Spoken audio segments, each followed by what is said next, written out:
Hi guys, my name is Nitish and this is your beautiful channel NRS study centre. तो आज के इस video में हम लोग पढ़ने वाले हैं अनुगमन वेग, श्रांति काल और माध्य मुक्त पथ।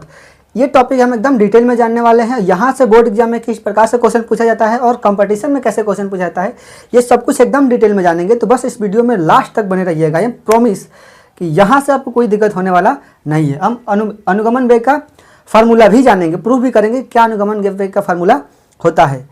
तो आइए शुरू करते हैं बिना किसी बकवास के। तो सबसे पहले हम बात करेंगे अनुगमन वेग क्या होता है। तो उससे पहले हमें चालक के बारे में पता होना चाहिए, चालक के अंदर की कहानी क्या होती है। तो मैं एक चालक ले लिया, ये है चालक। आप सबको पता है कि जो चालक होता है उसमें मुक्त इलेक्ट्रॉन होते हैं भर भर के, क्योंकि चालक वही होता है जिसमें मुक्त इलेक्ट्रॉन उपस्थित होते हैं। अगर ये चालक है तो इसमें फ्री इलेक्ट्रॉन्स होंगे। मतलब मैं बोल दिया कि इसमें बहुत सारे फ्री इलेक्ट्रॉन्स भरे हुए हैं।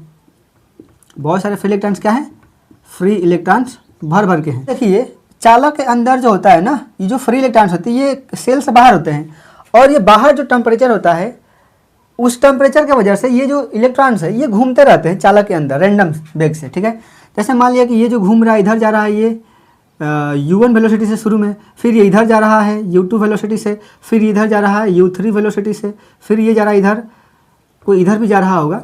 मतलब सब अलग अलग डायरेक्शन में घूम रहे होते हैं। ठीक है, इनका डायरेक्शन फिक्स नहीं होता, ये नहीं कि सबके सब इधर जा रहे हैं, सबके सब इधर जा रहे हैं।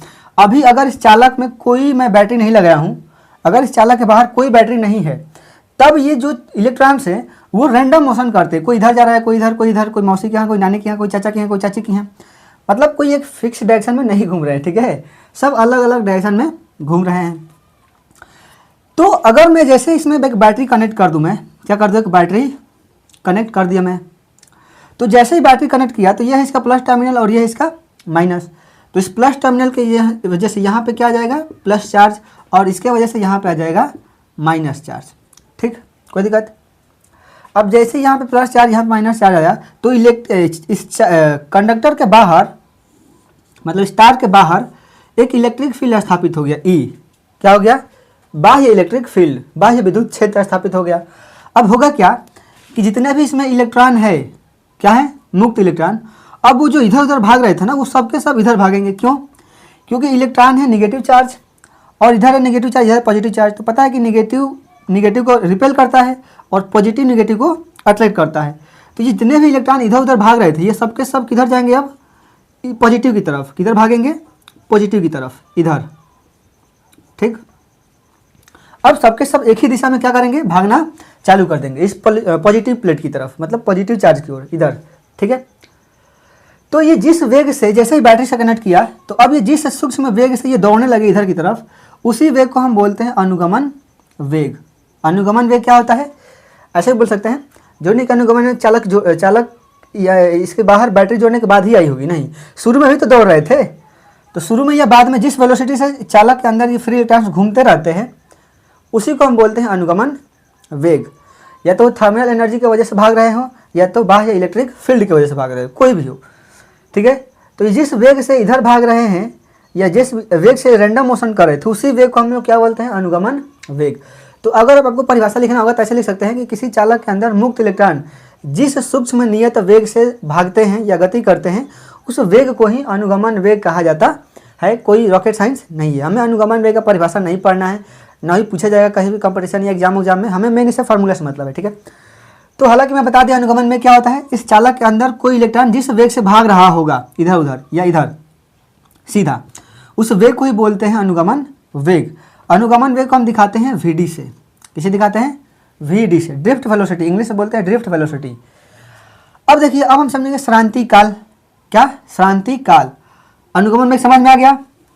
ठीक है, अब मैं इसमें बना रहा हूँ फ्री इलेक्ट्रॉन्स, फिर से फ्री इलेक्ट्रॉन्स फिर से बना रहा हूँ।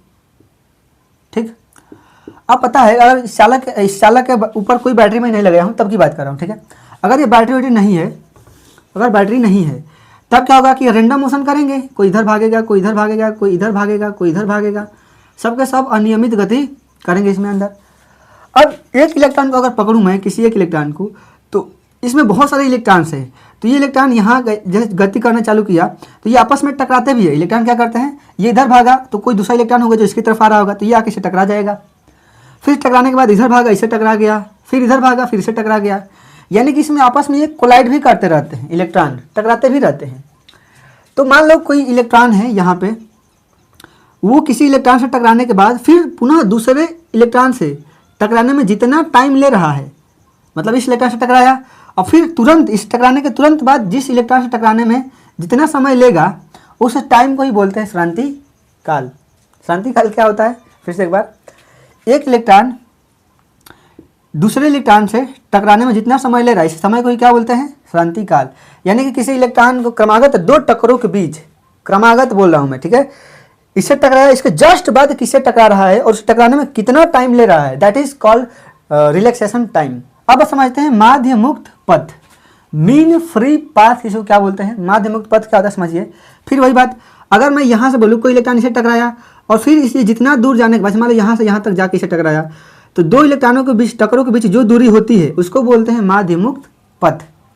तो फ्री इलेक्ट्रॉनों के बीच क्रमागत दो टक्कर के बीच में जो दूरी होती है, मान लो यहाँ टकराने के बाद ये कितना दूर जाके दूसरे इलेक्ट्रॉन से टकरा रहा है, तो वो जो होगी दूरी वही होगा माध्य मुक्त पथ, ठीक है। तो श्रांति काल को हम दिखाते हैं, अनुगमन वेग को हम दिखाते हैं VD से, श्रांति काल को दिखाते हैं टाउ से, और माध्य मुक्त पथ को दिखाते हैं लैम्डा से, ठीक है। आई होप कि ये पूरी कहानी आपको समझ में आ गई होगी। आप तीनों का परिभाषा लिख सकते हैं, वीडियो को पॉज करके मैं तीनों की परिभाषा फिर से बोल दे रहा हूँ।